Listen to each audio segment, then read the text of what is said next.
नमस्कार दोस्तों, हमारे YouTube channel Sanwal classes for Uttarakhand में आप सभी का हार्दिक स्वागत है। दोस्तों, इस वीडियो में हम बात करने वाले हैं हिंदी से संबंधित महत्वपूर्ण प्रश्नों के बारे में और ये इस चैप्टर का नाम है वर्णमाला। तो वर्णमाला को पहले हमने डिटेल वीडियो में देखा और उसके बाद उससे संबंधित जितने भी फैक्ट हैं और प्रश्न हैं जो पुराने एग्ज़ामों में पूछे जा चुके हैं, तो उन सभी को हमने इसमें कवर किया है और इसके 2 भाग हम पहले ही उनको पढ़ चुके हैं और ये तीसरा और अंतिम भाग है इसका।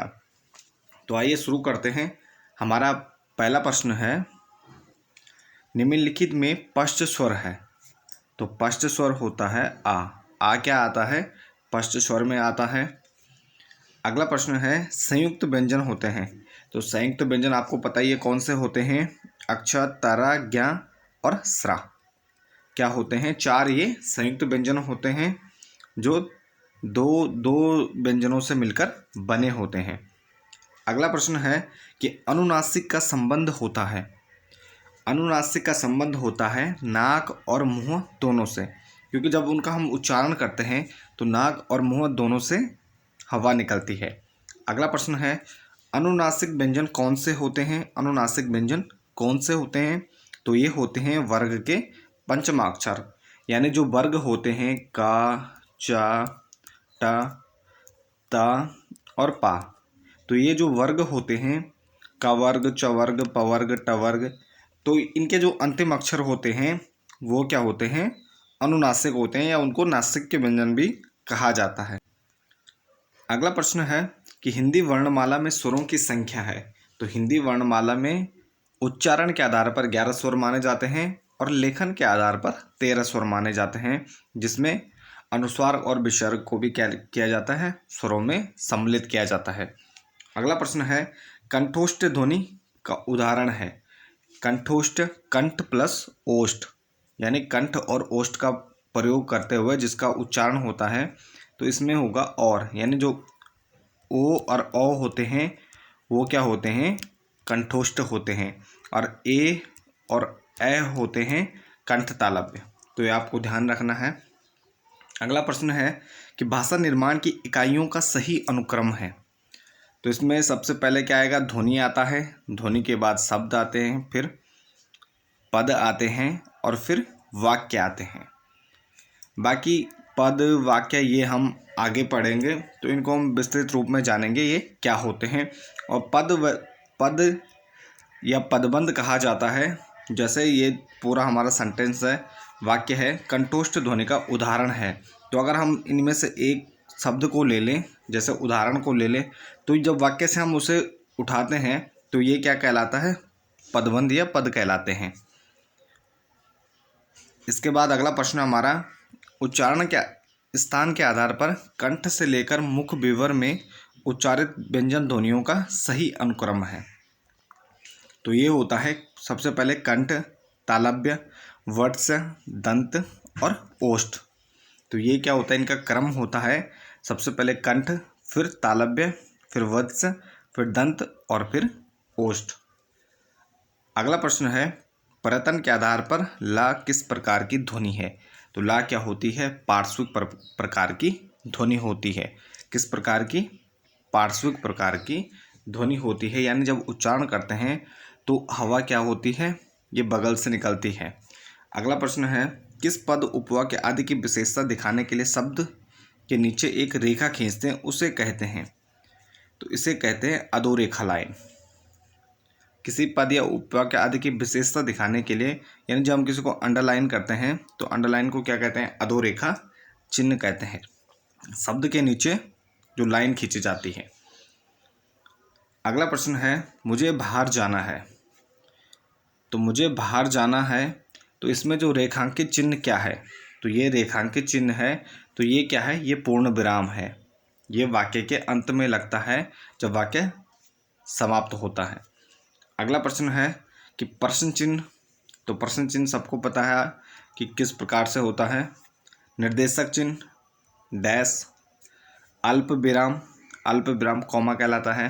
पूर्ण विराम तो ये पता ही है आपको, हिंदी में पूर्ण विराम। इसके बाद है एक्स एक्स एक्स, और इनको अंडरलाइन किया है कि ये रेखांकित चिन्ह क्या है, तो इनको क्या कहा जाता है, लोप सूचक चिन्ह कहते हैं। इस प्रकार के चिन्हों को हिंदी में क्या कहते हैं, लोप सूचक चिन्ह कहा जाता है। अगला प्रश्न है, संज्ञा की द्विरुक्ति हो तो उनके बीच चिन्ह आता है। अगर संज्ञा की द्विरुक्ति हो तो उनके बीच कौन सा चिन्ह आएगा, तो उनके बीच आएगा योजक चिन्ह। अगला प्रश्न है, विराम चिन्ह का प्रकार नहीं है तो उपदेशक प्रकार का नहीं होता है। नेक्स्ट है, जब वाक्य की गति अंतिम रूप से ले और विचार के तार टूट जाए, यानी वाक्य क्या हो, अंतिम रूप से हो और विचार के तार टूट जाए, तो वहाँ किस चिन्ह का प्रयोग किया जाता है। यानी वाक्य जब पूर्ण हो जाता है तो तब कौन सा चिन्ह आएगा, तो ये हो जाएगा पूर्ण विराम। तो क्या आएगा, पूर्ण विराम आता है। अगला प्रश्न है, कोष्टांकित विराम चिन्ह का नाम है। तो कोष्टांकित विराम चिन्ह का नाम होता है अर्धविराम। अगला है, विराम चिन्ह में प्रयुक्त होता है, तो इस प्रकार का जो चिन्ह होता है तो इसको कहते हैं तुल्यता सूचक। क्या कहते हैं, तुल्यता सूचक, यानी बराबर का जो चिन्ह होता है इसको क्या कहते हैं, तुल्यता सूचक चिन्ह कहा जाता है। अगला प्रश्न है कि विराम चिन्ह प्रयुक्त होता है, तो ये होता है संयोजक चिन्ह। विराम चिन्ह क्या होते हैं, ये संयोजक चिन्ह भी होते हैं। विराम का अर्थ होता है, विराम का अर्थ होता है ठहरना या रुकना। क्या होता है, ठहरना या रुकना, कुछ समय के लिए रुकना। नेक्स्ट है, श्री कामता प्रसाद गुरुजी के अनुसार विराम चिन्हों को किस भाषा से लिया हुआ माना जाता है। तो ये अंग्रेजी भाषा से लिए हुए माने जाते हैं हिंदी में जो विराम चिन्ह है। अगला प्रश्न है, श्री कामता प्रसाद जी के अनुसार विराम चिन्हों की संख्या है। तो कामता प्रसाद जी के अनुसार विराम चिन्हों की कुल संख्या है 20। तो ये आपको ध्यान रखना है, ये महत्वपूर्ण है कि कामता प्रसाद जी के अनुसार विराम चिन्हों की संख्या कितनी है, तो 20 है। अल्प विराम का चिन्ह होता है, तो अल्प विराम विसर्ग की तरह होता है। अगला प्रश्न है, आशीष, राहुल, राजा, शुक्ला और वैभव अपने कार्यों में संलग्न हैं। आशीष, राहुल, राजा और शुक्ला और वैभव क्या अपने कार्य में संलग्न है, तो उचित विराम चिन्ह का प्रयोग कीजिए। तो यहाँ पे क्या आएगा, अल्प विराम आएगा, यानी कॉमा आ जाएगा सबके अंत में। तो ये कॉमा आ जाएगा और लास्ट में और आ जाएगा, और वैभव। अगला प्रश्न है, वाक्य में जब एक ही प्रकार की कई संज्ञाएं आए तो उनके बीच किस प्रकार का विराम चिन्ह लगता है। तो वाक्य में जब क्या हो कि एक ही प्रकार की कई संज्ञाएं आ जाएं तो उनके बीच क्या होता है, अल्प विराम लगता है, कॉमा लगता है। अगला प्रश्न है, जाना है तो जल्दी जाओ, वाक्य में उचित विराम चिन्ह का प्रयोग करें। तो इन्होंने सीधा लिखा है जाना है तो जल्दी जाओ, तो यहाँ पे क्या आएगा, जाना है के बाद क्या आएगा, कॉमा आ जाएगा, तो जल्दी जाओ। अगला प्रश्न है, जब वाक्य में एक समान अधिकरण का प्रयोग होता है तो कौन से विराम चिन्ह का प्रयोग होता है। जब एक समान अधिकरण हो तो क्या होता है, अर्ध विराम चिन्ह का प्रयोग होता है। अगला प्रश्न है, मिश्रित व संयुक्त वाक्यों में विरोध का भाव प्रकट करने के लिए किस विराम चिन्ह का प्रयोग किया जाता है। मिश्रित व संयुक्त वाक्यों में विरोध का भाव प्रकट करने के लिए क्या किया जाता है, तो ये अर्ध विराम चिन्ह का प्रयोग किया जाता है। अगला प्रश्न है, करणवाचक क्रिया विशेषण में किस प्रकार के विराम चिन्हों का प्रयोग होता है। तो इसमें भी क्या होता है, अर्ध विराम चिन्हों का प्रयोग होता है। अगला प्रश्न है, पूर्ण विराम का प्रयोग किया जाता है। तो पूर्ण विराम का प्रयोग किया जाता है वाक्य के अंत में। तो वाक्य के अंत में पूर्ण विराम का प्रयोग किया जाता है। अगला प्रश्न है, तुम कब आओगे, इस वाक्य में उचित विराम चिन्ह का प्रयोग करें। तो तुम कब आओगे, तो क्या पूछ रहा है, प्रश्न पूछ रहा है, तो यहाँ पर क्या आएगा, प्रश्नवाचक चिन्ह आ जाएगा, इसके अंत में प्रश्नवाचक चिन्ह आ जाएगा।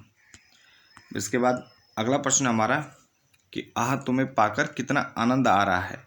तो वाक्य में उचित विराम चिन्ह का प्रयोग करें।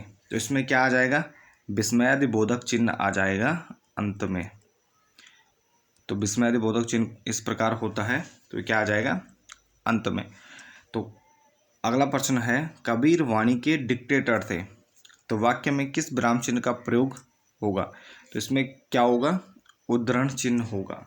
कौन सा होगा, उद्धरण चिन्ह का प्रयोग होगा। अगला प्रश्न है संयोजक चिन्ह।